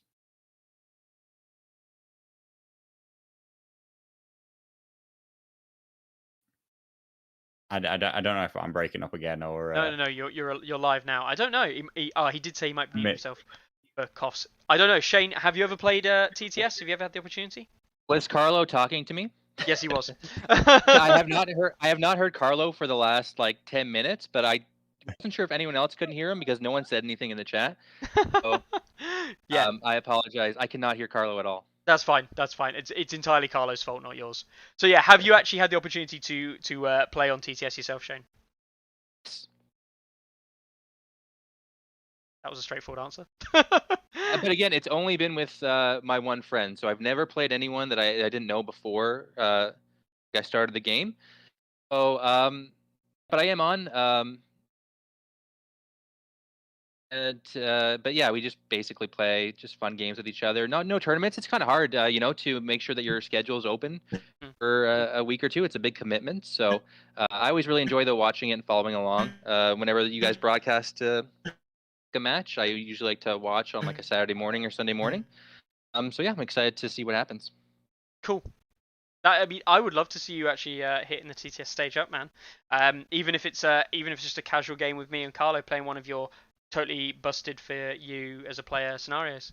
But I'll change it like as we play, and so maybe halfway through I'll add a couple more objective tokens near my deployment zone. Maybe I'll get some extra dice for my units just because the scenario, right? Yeah, well, designed as intended, right? You start losing and you're like, oh, that's not how the rules work. I started on 10 VPs. Yeah, no, cool. Carlo, as you can tell, is being in slow-mo. Carlo's internet's shit, by the way. I used to think it was mine, but clearly it's Carlo's. Now replaced with dog face. Yeah. We will be back next week, where Carlo's internet will no doubt play up some more. You'll all get to laugh and we'll all get to joke about how bad Carlo is as a human being as well. I can say all this because he's not here. And we'll celebrate the 1 year of Tourney Ground as well, with some various different pieces of information, news, and the usual stuff. So Shane, as my only remaining guest, have you enjoyed being here? Oh yeah, lots of fun. First of all, congratulations on a year. It seemed like it's been longer than that. You guys have been a big part of the community, so thanks again for making all this content, and it's been really fun. I think we talked a lot about like balance, and really, I think balance with the game is so important. So if you're playing a lot of like competitive, repetitive matches, maybe throw in like a custom scenario. Just have a fun night with the guys, have some beers, and play like one of my scenarios. But also, don't always just play custom scenarios. Don't make your own rules, right? You also want to try out the game as it's intended. So I think there's a good balance there, and hopefully that some of the stuff we talked about today highlighted that. All right then. Well, I do appreciate you coming down. I will. Carlo has decided he cannot make it back because Carlo's a terrible human being, as we've established. So it will just be me signing off for this week, along with Shane. Thank you very much for anyone who tuned in. Thank you very much for joining us as well again, Shane, and again, huge thanks for all the content that you create in terms of your custom stuff and things. I'll definitely be looking more carefully at some of the stuff you create, see if there's anything in there that takes my fancy. And yes, guys, we will be back next week with more information, with more news, tournament stories, the lot. And until then, guys, I hope you have a great week. And how many games are played per day or week in NRG2? It'll be one a week, standard tournament, online tournament, TTS tournament. So it'll be one per week. So yes, there we go, guys. Thank you very much. And until next time, I hope you have a great week. Don't go get COVID. And yeah, see you next Monday. Ready, aim, release! Anyone see my mammoth?